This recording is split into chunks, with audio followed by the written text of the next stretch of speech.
Amados, buenas tardes. El pastor Pedro Saavedra les saluda.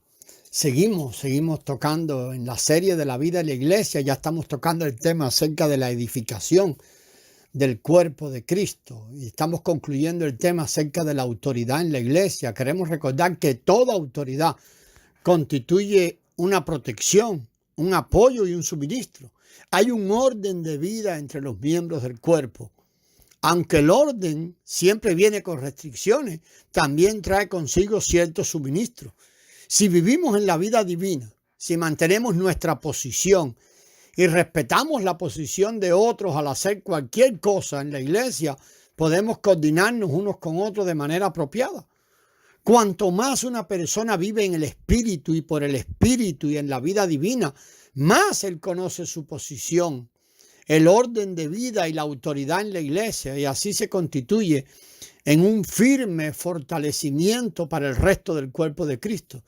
Si, por ejemplo, mi dedo pequeño, mi dedo meñique se revela y se niega a mantenerse en su lugar, esperando más bien hacer un pie y caminar, ¿qué clase de situación sería esa? Totalmente anormal.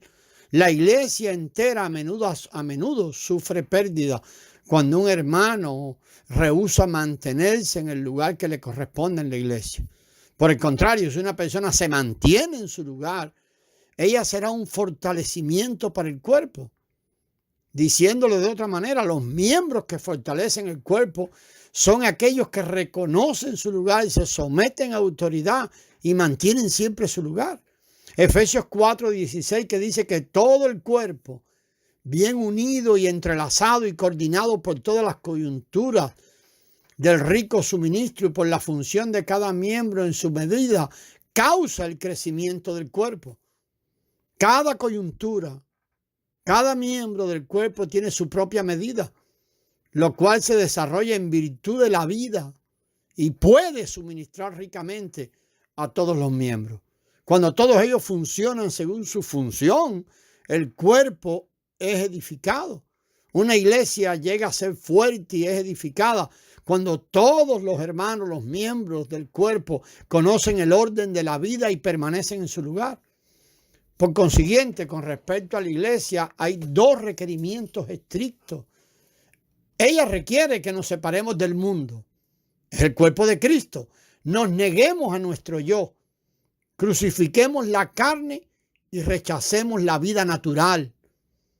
Por otro lado, también requiere que nos separemos de la independencia y del individualismo.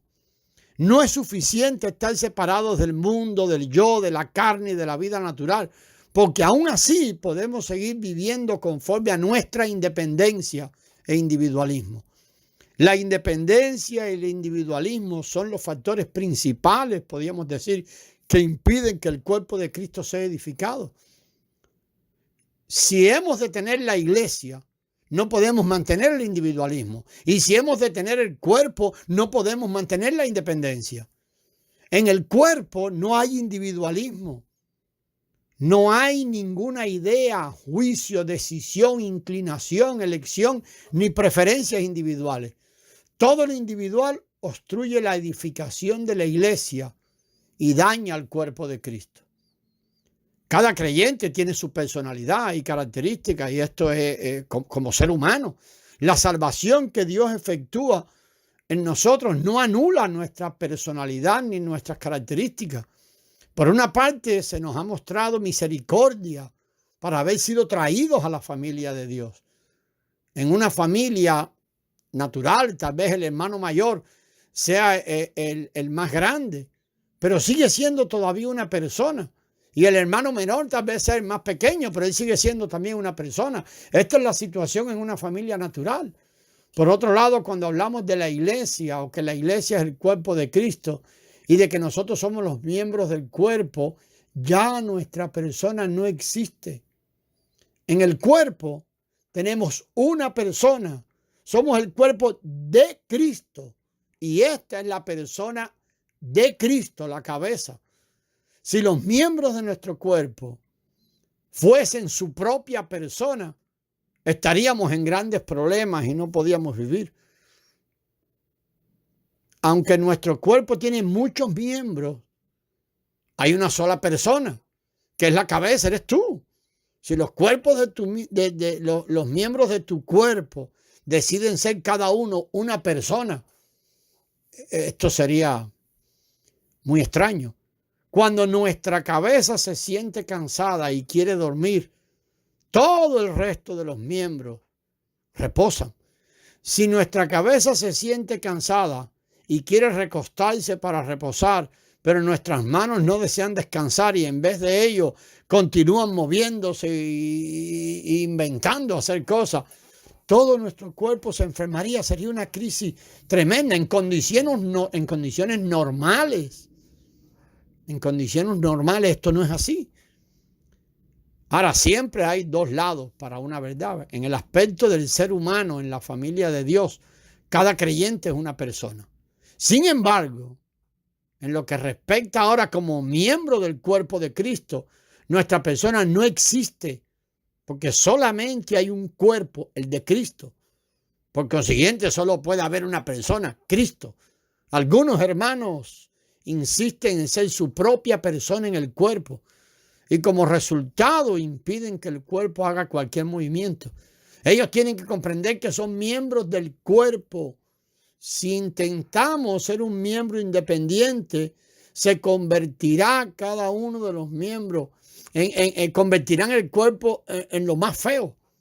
Pero si cada uno se mantiene en su debido orden, o nos mantenemos en nuestro debido orden, cada miembro será algo o parte de un cuerpo hermoso.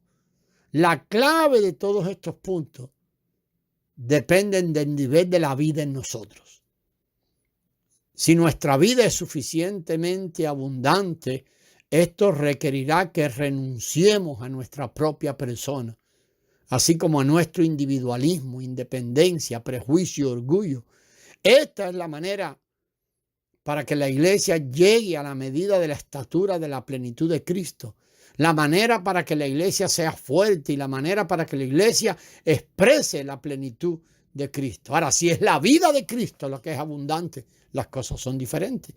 Todos en las congregaciones, en la iglesia, en cualquier expresión de la iglesia, y con más razón actualmente ante tanta confusión provocada por el esfuerzo humano y la introducción de los recursos humanos, de todo lo que, de las cosas del hombre en el cuerpo de Cristo, es necesario, amados, que nos fijemos o miremos la iglesia según la situación actual de los santos. Mire, queremos ver dos aspectos. El primer aspecto atañe a la Biblia, a la Escritura, y el segundo aspecto atañe a la vida interior. Diremos que debemos examinar y decidir con base en la Escritura. Todo creyente genuino tiene la Escritura a mano.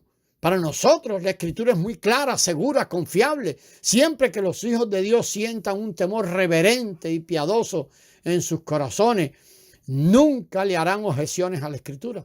Todos debemos respetar la posición de la Biblia, que la posición que la Biblia tiene delante de Dios, y sentir un gran aprecio por la autoridad de la Escritura y la autoridad que la Escritura ejerce entre los hijos de Dios.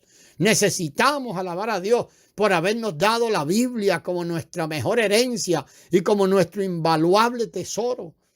La Biblia ha llegado hasta nuestras manos y ha sido traducida en numerosos idiomas y lenguas para que podamos entenderla con facilidad. Esta es una gran bendición que el Señor nos ha dado.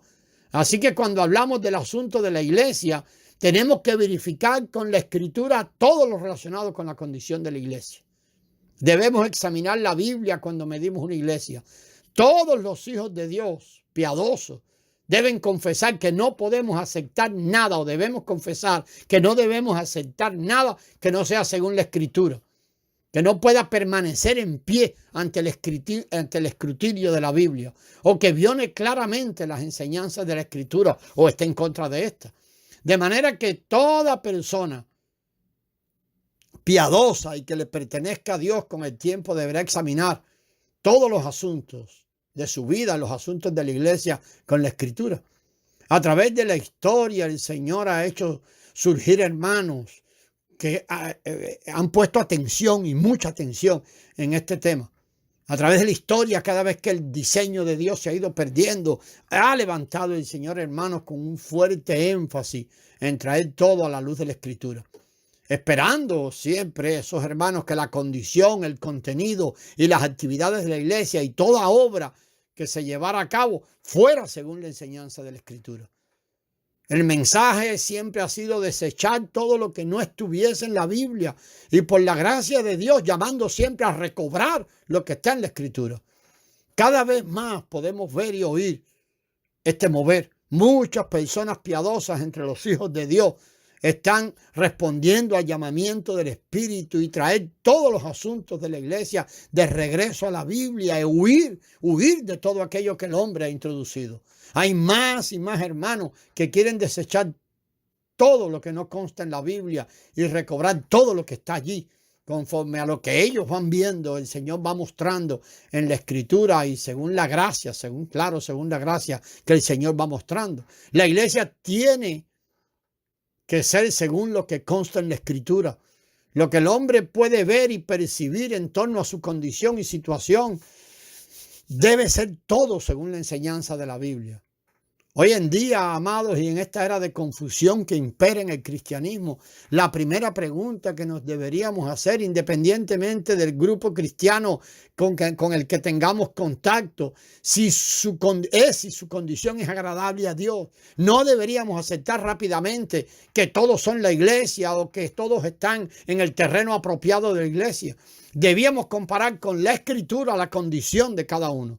Esto significa que debemos usar la Biblia para discernir este asunto de la iglesia. Si juzgamos según la voluntad del hombre, nos meteremos en problemas porque cada grupo tiene su propia interpretación y perspectiva. Si tratamos de contestar la pregunta o las preguntas acerca de la iglesia según la perspectiva del hombre, pues terminaremos cada vez más y más confundidos. Todos tenemos que aprender a desechar nuestras perspectivas y a hacer a un lado nuestras opiniones y a llevar a la Escritura toda pregunta acerca de la iglesia. Seguimos, amados, en el próximo audio. Gracias y paz.